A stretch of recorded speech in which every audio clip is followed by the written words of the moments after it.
Oke, yuk kita bahas sesuatu yang dalam banget. Sebuah konsep yang indah. Tentang seseorang yang namanya mungkin nggak terkenal di bumi, tapi justru jadi buah bibir dan dicintai di langit. Seseorang yang amalnya tuh tercatat dengan luar biasa, padahal hidupnya mungkin biasa-biasa aja. Pernah nggak sih Anda ngelakuin sesuatu yang baik, benar-benar tulus dari hati, tapi rasanya kayak nggak ada yang lihat gitu? Nggak ada yang muji, nggak ada yang ngasih pengakuan, bahkan mungkin dianggap sepele. Perasaan kayak gitu wajar banget kok. Tapi, gimana kalau saya bilang ada pandangan yang jauh lebih penting dari itu semua?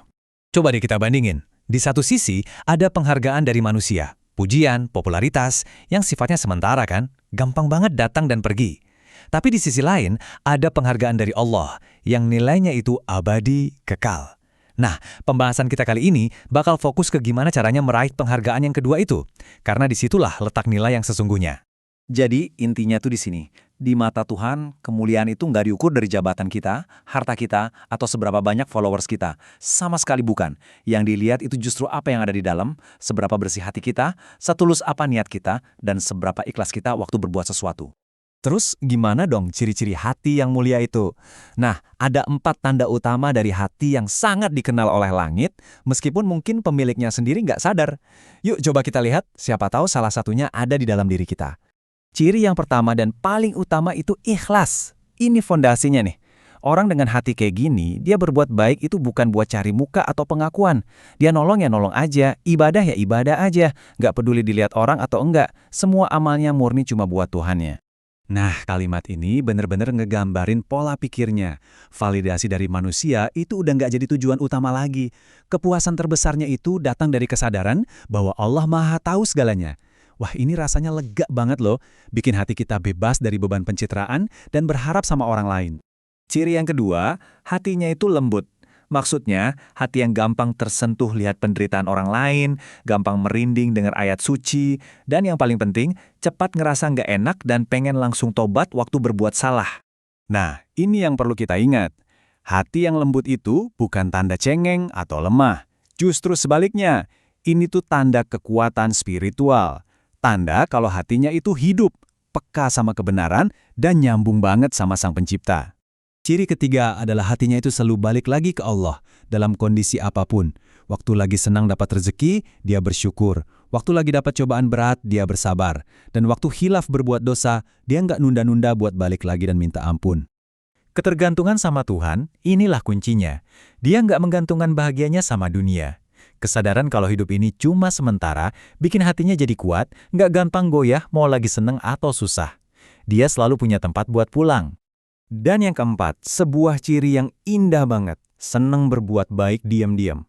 Mungkin dia ngebantu orang lain tanpa ada yang tahu, sedekah online tanpa nulis nama, atau bangun di tengah malam buat berdoa waktu semua orang lagi tidur. Kenapa sih amal yang disembunyiin ini istimewa banget? Karena di dalamnya itu ada level keikhlasan yang tinggi banget. Perjuangan kita ngelawan ego buat pamer, buat pengen dilihat, nah itulah yang bikin nilai sebuah amalan jadi luar biasa di hadapan Allah. Oke, kita udah tahu ciri-cirinya. Sekarang, apa sih buahnya? Apa hasil yang tumbuh dari hati yang kayak gini? Ini bukan soal pengakuan dari luar loh, tapi tentang ketenangan yang munculnya dari dalam. Lucunya, orang-orang dengan hati mulia ini seringnya malah nggak ngerasa diri mereka spesial. Mereka justru ngerasa masih banyak kurangnya dan fokus terus buat perbaiki diri. Sikap rendah hati inilah yang justru bikin mereka makin dan makin mulia di sisi Tuhan. Jadi hasilnya itu adalah karakter yang luar biasa. Kesabaran yang dalam banget waktu diuji, rasa syukur yang kuat bahkan buat hal-hal kecil, kemampuan memaafkan yang bikin jiwa jadi lega, dan kerendahan hati yang tulus. Inilah harta yang sebenarnya. Ketenangan. Inilah hadiah utamanya. Sebuah rasa damai yang sumbernya bukan dari uang atau pujian, tapi dari hubungan yang deket banget sama Allah. Ini ketenangan yang nggak bisa dibeli dan nggak bakal goyah sama drama-drama dunia. Mungkin sekarang kita mikir, oke, keren, tapi gimana cara mulainya? Nah, bagian terakhir ini adalah tentang itu. Memperbaiki hati, itu bukan tujuan yang bisa diraih semalam, tapi sebuah perjalanan indah seumur hidup. Nih, ada 3 langkah praktis yang bisa kita coba mulai hari ini juga. Pertama, sebelum ngelakuin sesuatu, berhenti sejenak, tanya ke diri sendiri, aku ngelakuin ini buat siapa ya? Kedua, coba deh cari satu kebaikan kecil yang bisa kamu lakuin tanpa ada seorang pun yang tahu. Dan ketiga, jangan pernah bosan buat berdoa, minta terus sama Allah supaya hati kita dibersihkan dan dibimbing. Ingat ya, ini tuh proses. Perubahan kecil tapi konsisten itu jauh lebih baik daripada perubahan besar yang cuma bertahan sehari dua hari.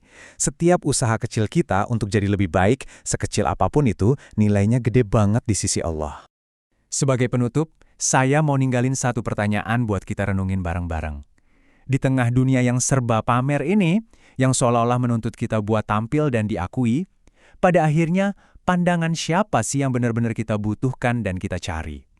Jawabannya ada di dalam hati kita masing-masing.